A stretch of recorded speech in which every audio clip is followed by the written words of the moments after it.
नाल्याच्या पाण्यात बुडून 4 शाळकरी मुलांचा मृत्यू. नांदेड शहरातील देगलूर नाका भागात नाल्याच्या पाण्यात बुडून 4 शाळकरी मुलांचा मृत्यू झाला. आज दुपारी 12च्या सुमारास 16 एप्रिल 2026 रोजी ही घटना घडली. देगलूर नाका भागातील इस्लामपुरा भागातील ही मुलं होती.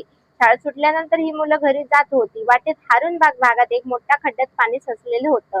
पाण्यात पोहण्यासाठी ही मुलं उतरली, मात्र पाणी खोल होतं. मुलांना पाण्याचा अंदाज आला नाही. यात 4ही मुलं बुडाली. घटनास्थळी मुलांची चप्पल, बूट आणि गणवेश आढळला. 4ही मुलं 8 ते 12 वयोगटाची असून या भागात महापालिकेकडून खासगी कंत्राटदारामार्फत नाल्याचे काम सुरू आहे. बाजूला प्लॉटिंग आहे. हा खड्डा नेमका खणला कोण, अधिकृत माहिती नाहीये. महापालिकेचे वरिष्ठ अधिकारी आणि पोलीस अधिकारी घटनास्थळी दाखल झाले असून या घटनेला जबाबदार कोण याची चौकशी करत आहे.